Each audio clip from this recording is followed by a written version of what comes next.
Imagine you're behind the controls of a runaway trolley.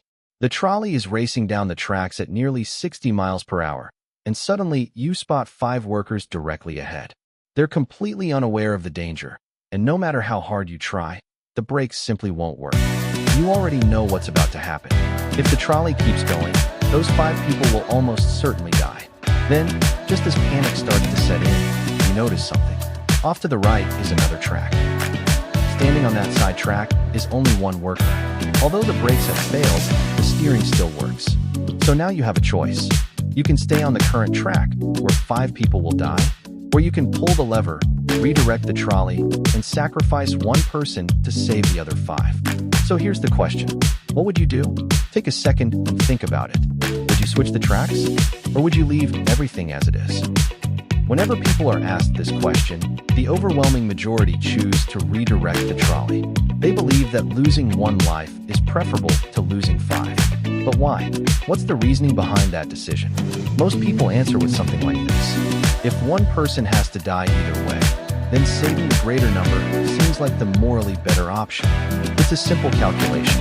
5 lives are worth more than 1. That sounds reasonable enough, but not everyone agrees.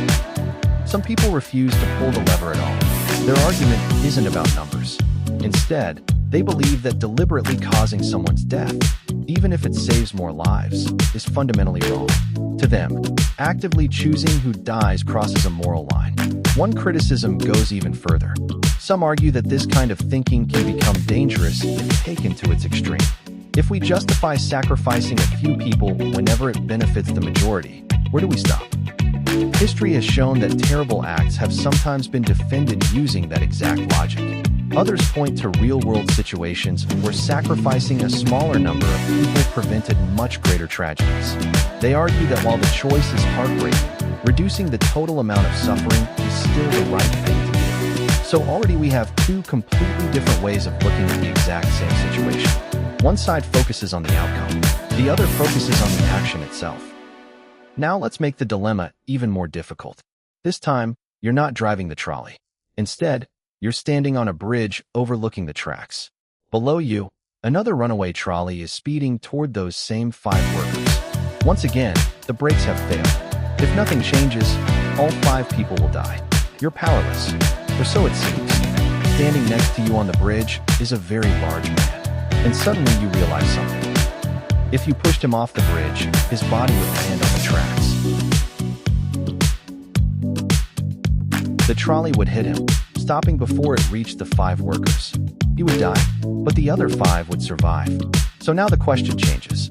Would you push him? Surprisingly, most people say no. The very same people who were willing to redirect the trolley suddenly refused to sacrifice one person, even though the outcome is identical. 5 people live. 1 person dies. So what changed? If saving 5 lives justified killing 1 person before, why doesn't it justify it now? That's where the real philosophical debate begins. One explanation people often give is that pushing someone with your own hands feels fundamentally different from simply redirecting a trolley that's already out of control. In the first case, they argue, the accident is already happening. You're choosing between 2 tragic outcomes. In the second case, however, you're personally using someone as a tool. Without your intervention, that person would never have been involved. Others disagree.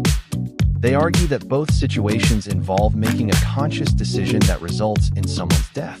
Whether you pull a lever or push a person, you're still choosing who lives and who dies. So why should one action feel morally acceptable while the other doesn't? That's the question philosophers have debated for decades, and it only gets harder from here.